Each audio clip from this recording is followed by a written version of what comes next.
Hello folks, Everchanger here, and welcome back to more Pokemon Blaze Black 2. Last time, after triumphantly making our way through Route 11, we made it here to Opelucid City and explored the city a little bit. But we're not going to be doing the main attraction here until we head off to Route 9 and explore a little bit. Because Route 9 is pretty much the last unexplored area on our list, and I like to have everything pretty thoroughly explored before taking on a gym. So here we are on Route 9, and we actually get a music change for once because all of these routes over here all use the same music.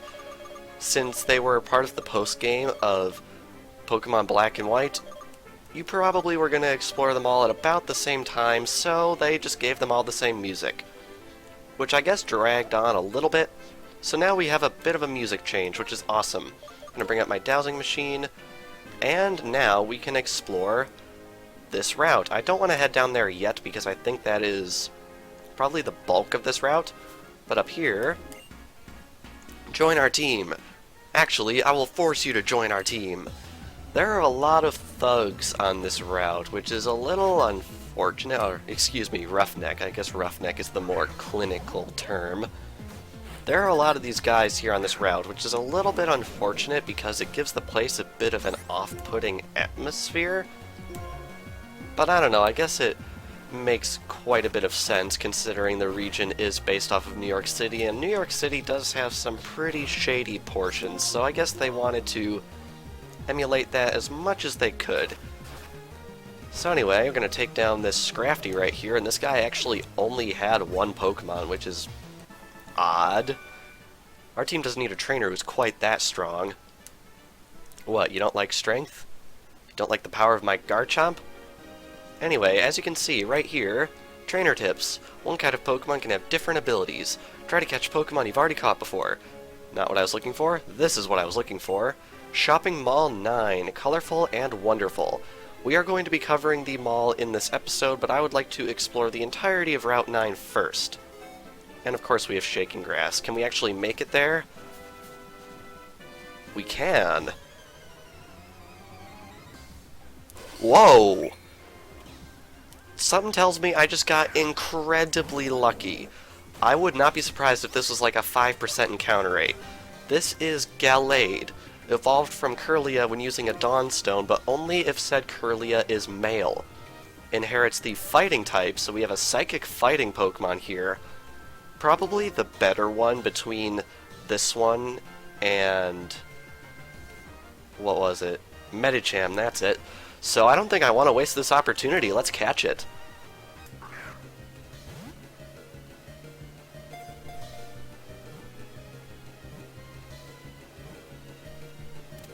Of course I catch it after it hits me with a super powerful critical hit, and not a turn later when it inevitably uses Heal Pulse on me. When trying to protect someone, it extends its elbows as if they were swords and fights savagely. Really happy we caught this thing. I'm pretty sure this thing is, at most, a 5% encounter rate. But anyway, I guess we're down here now, so we'll explore this portion now. Right here, we have an Elixir. Very nice. And if we press even onwards, we have our item finder responding. What is it pointing to? It's pointing down that way. Okay. This is new, I'm pretty sure. Yeah. Garbodor. This is the evolved form of Trubbish, and I actually used one of these in a personal playthrough, and a lot of people hate this thing just because it's based on a bag of trash. But it's actually a legitimately good Pokemon, and for what it's worth, it can learn Psychic. I mean, you can't go wrong with that.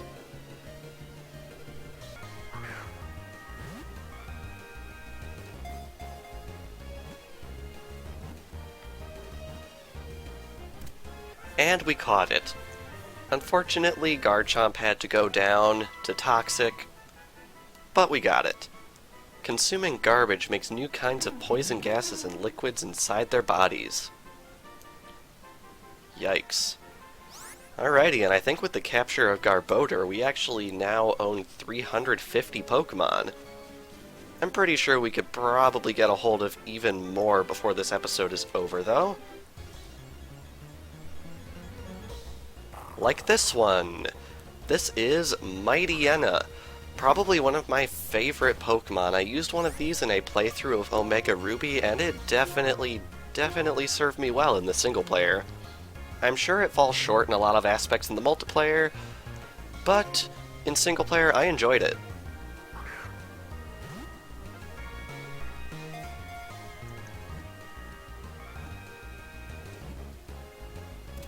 And we caught it in one throw. That is awesome. Mightyena was caught. Even more data.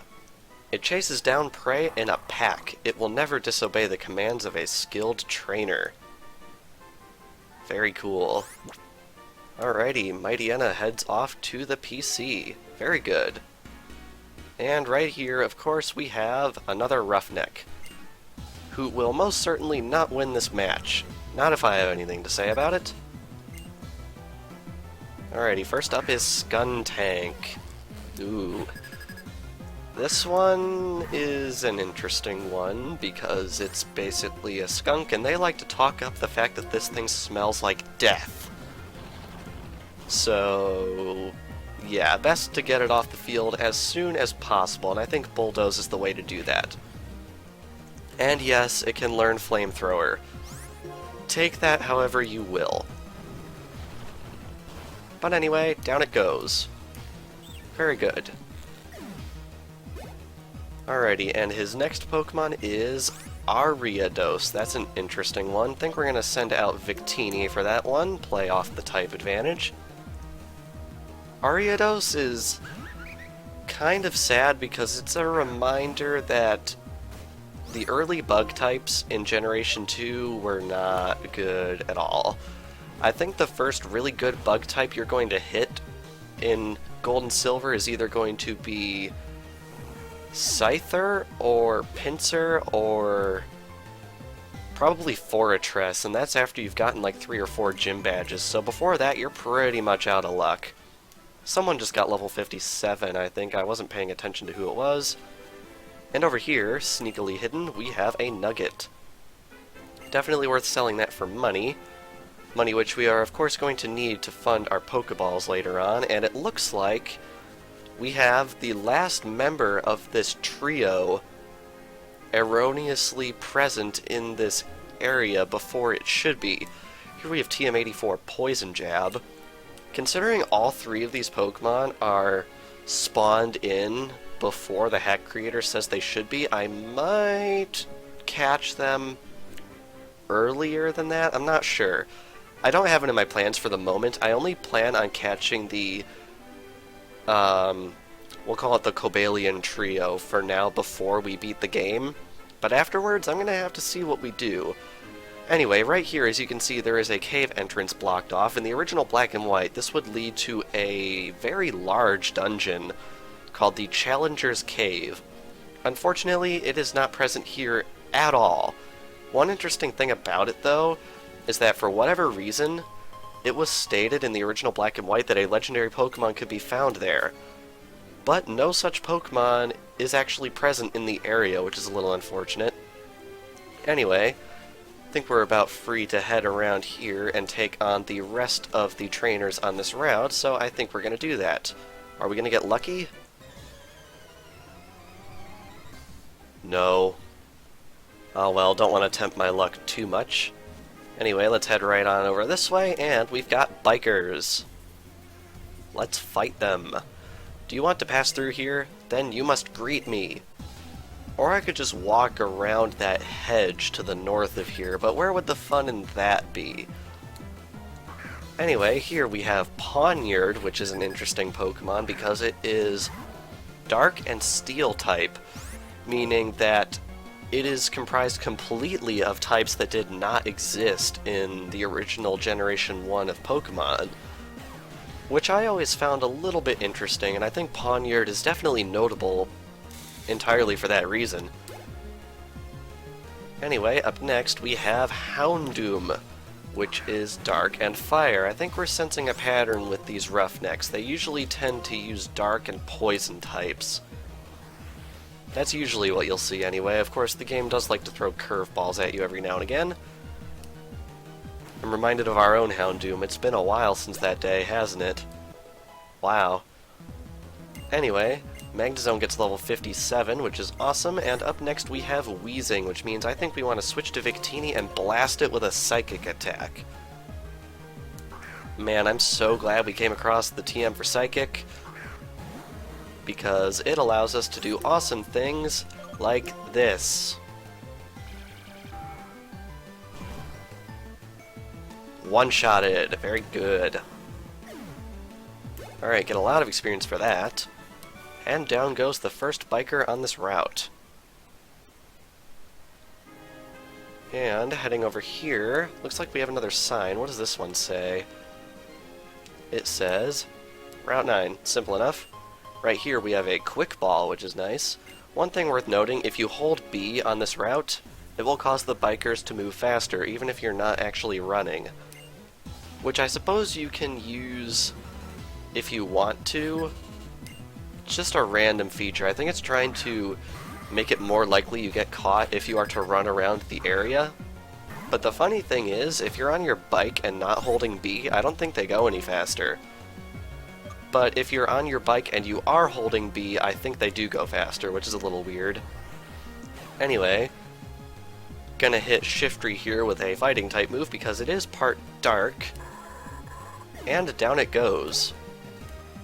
And that was quick because this guy also has only one Pokemon. Really weird how they're doing that in this area. Anyway, right over here we have another sign. Two-Blind Bridge, Univa's famous railway bridge. Unfortunately, if we try and head inside...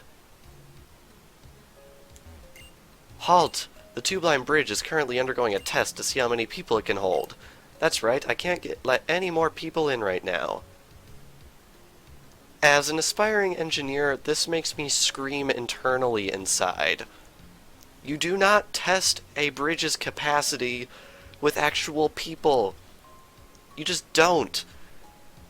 What if the bridge falls? What if you hit capacity? How many people are you willing to kill for that? That's just ridiculous. You use either computer analysis or, if it's absolutely necessary, some, I don't know, weight, I guess? Not people, jeez. Some Pokemon take a Pokemon... Some trainers take a Pokemon called Rotom into the storeroom of Shopping Mall 9. I wonder what they're doing. Are we gonna check that out this episode? Maybe. When you've crossed all the bridges in Univa, something really cool will appear. If I spread this rumor, I wonder if it'll become an urban legend. Although, I'm pretty sure you do actually get something in this game for visiting all the bridges, so we're gonna have to keep that in mind. Anyway, right up here we have... Not so fast, we have a trainer. Two, in fact. Hey, what have we here, boys? You have good Pokemon, let me see. Hey, a bad one teamed up with another bad one. Do you know what that means? That means we are very bad. I have to wonder, do bad people like to admit that they are bad people, or do they consider themselves internally to be good people? Anyway, I like this trainer class name. They're called Hooligans. I just find that really funny. Anyway, right here, I think we got a pretty good matchup that I think you all know how it's going to go. We are going to be hitting Crocodile with a fighting type move, and... Actually, this is awkward. I'm pretty sure Drapion is immune to Psychic, and is not actually weak to Fire, because he's actually Poison Dark.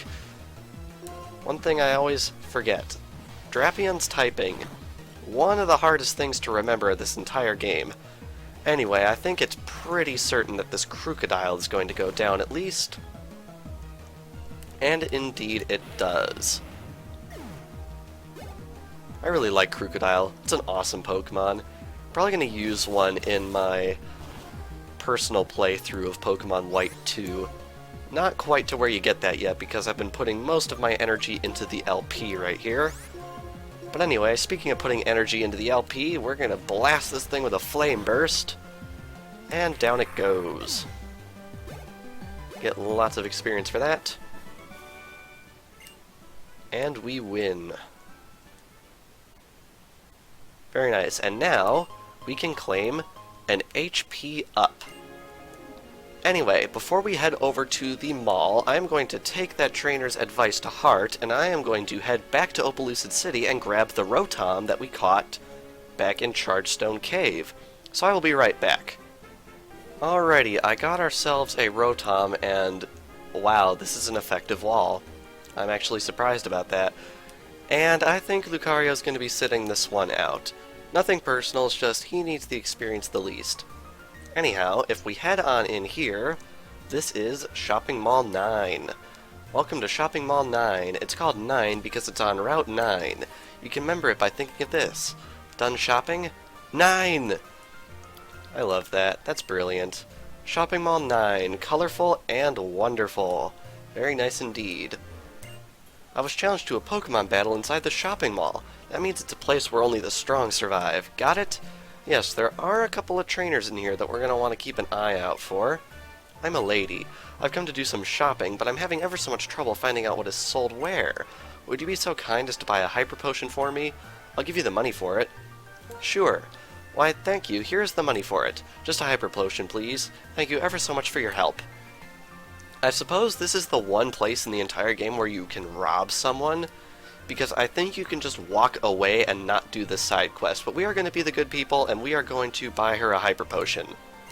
Is it here? No, it is not, but here is something that was added in Pokemon Blaze Black 2. It is a place where you can buy every single evolutionary item you can think of. Here we have the stones: Fire, Water, Leaf, Thunder, Sun, Moon, Shiny, Dusk, Dawn, which I think is every single one. We also have the Woodland Ore, which evolves Eevee into Leafeon, the Frozen Ore, which evolves Eevee into Glaceon, the Covenant Ore, which evolves Pokemon that normally do by trade, the Oval Stone, which can assist in evolving Happiny, the Prism Scale, which can assist in evolving Feebas, the Everstone, which prevents evolution, and the Eviolite, which raises the stats of Pokemon that can still evolve further. Very, very interesting stuff. Very worth your time to go to that counter. Up here, we have... Hello, welcome to the Technical Machine Department. May I help you? This guy sells Hyper Beam and Giga Impact. Super, super powerful moves. I'm pretty sure they're both 150 power normal type moves, Giga Impact being physical and Hyper Beam being special, but you need to rest after using them, so use wisely. Right here, we have more evolutionary items. We have the Deep Sea Tooth and Deep Sea Scale, both of which can assist in evolving Clamperl, the Dragon Scale, which assists in evolving Seadra, the Dubious Disc, which assists in evolving Porygon 2, the Electrizer, which assists in evolving Electabuzz, the King's Rock, which assists in evolving Slowpoke and Poliwhirl, the Magmarizer, which assists in evolving Magmar, the Metal Coat, which assists in evolving Scyther and Onix, the Protector, which assists in evolving Rhydon, the Razor Claw, which assists in evolving Sneasel, the Razor Fang, which assists in evolving Gligar, the Reaper Cloth, which assists in evolving Dusclops, the Upgrade, which assists in evolving Porygon, and we also have the White Herb, Mental Herb, and Power Herb, which are special items that have nothing to do with evolution, but I guess they're here for some reason. And if we head right on up here, we have this counter. Hello, may I help you? This person sells the power items: the Bracer, Belt, Lens, Band, Anklet, and Power. These things increase the effort value yield in the stat mentioned in the description by 4 after every battle, and I believe that stacks with the Poker Rest to give you a +8, which is crazy. Which means, and +8 is +2 points at level 100 right off the bat, which is kind of insane. Right here, we have a whole bunch of berries: Pomeg, Kelpsie, Qualot, Houndoom, Greppa, and Tomato. Tomato? Very interesting. And we also have PP Ups and PP Maxes, which I'm pretty sure you cannot buy in the regular games. Which means, if I have the money, I might come here and just boost up all of my moves prior to the Elite Four, which could be quite exciting. And You know, I'm realizing I think this counter originally sold the Hyper Potion, but I'm pretty sure we have a Hyper Potion on us? I want a Hyper Potion. Did you already buy one for me? I mean, technically we already had it, so I guess I'm just selling you the Hyper Potion? I don't know. It's a Hyper Potion. Thank you for buying it so quickly. This isn't much, but please take it. And we get the Energy Root. This is, I want to say, the equivalent of a Hyper Potion, except it's bitter, so it reduces happiness of Pokemon. If you were to return the Hyper Potion to this lady the day after she gave the money, you would get Energy Powder instead, which is the equivalent of a Super Potion. So keep that in mind, and I think after that, you don't get anything? But I have to wonder if she'll still take the Hyper Potion. I mean, I assume she would. Don't steal, kids. It's wrong. Anyway, let me look over my list, and it looks like all we have to do now is fight a couple of trainers and then show off that thing with Rotom. Welcome. Would you like a cold drink with your Pokemon battle? Right here we have a waitress. Not sure why there are waiters and waitresses inside the mall, but I guess we'll take it. Anyway, we got a Skitty coming out here, which I'm pretty sure we have one of these, right? Skitty's one of those Pokemon that I feel like we really should have at this point, but I don't remember if we actually do. Ah well, after this episode I'm going to have to start charting out the Pokemon we've caught since episode 69, 70-ish, because pretty soon we're going to have to go back to previous areas and catch more Pokemon that we missed. Because in between Miss Stralton and now, we have visited quite a few areas in our adventure, so I'd like to get some catching up going on our Pokedex data. But that's in probably about a week from now, episode-wise. So for now, we are just going to be doing these battles and going from there. Butterfree goes down, which means the last Pokemon this person has is Delcatty, which is interesting as a Pokemon, I guess, because this Pokemon's weird because it requires a Moonstone to evolve from Skitty, and you'd think that after using an Evolution Stone you'd get something good out of it, but you really don't.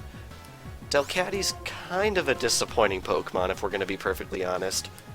And luckily, we're going to break through the Infatuation first try and bring it down. Very good. Garchomp getting very close to level 53 right there. Although I'd like it to be a little bit higher going forward.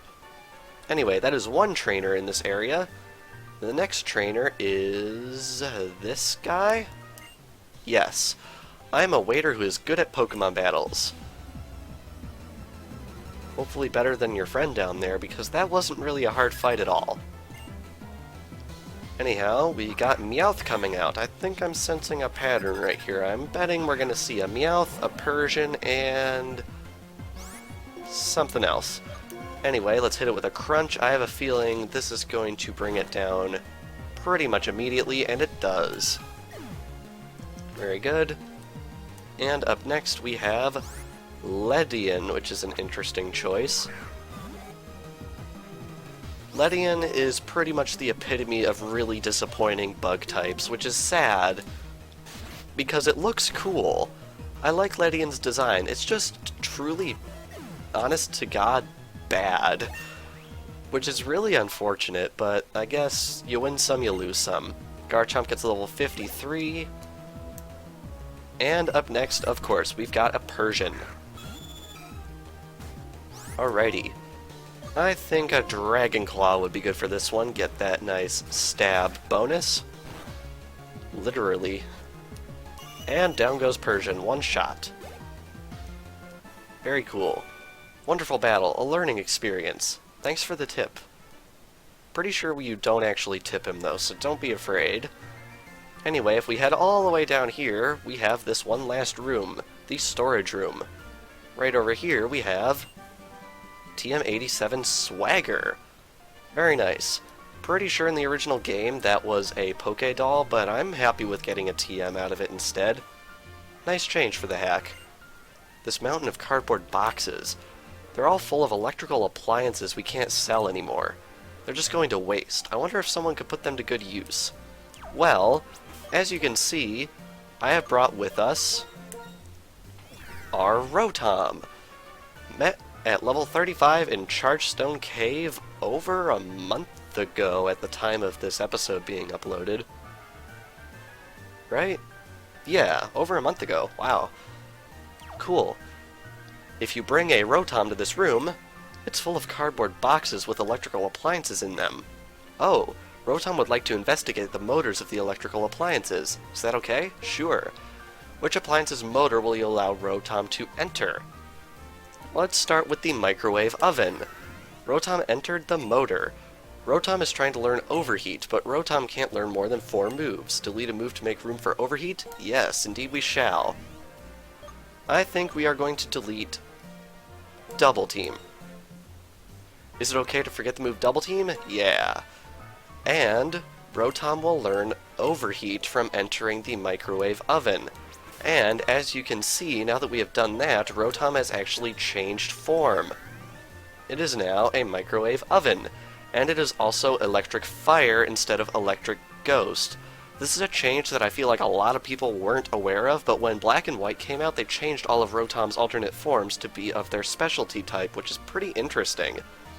So now, we have electric fire Rotom, and it knows Overheat. It can only know Overheat while in this form, so keep that in mind. Also worth noting is Rotom's stats will all go up when it is occupying an appliance. Very important to keep in mind. Anyway, let's try the washing machine.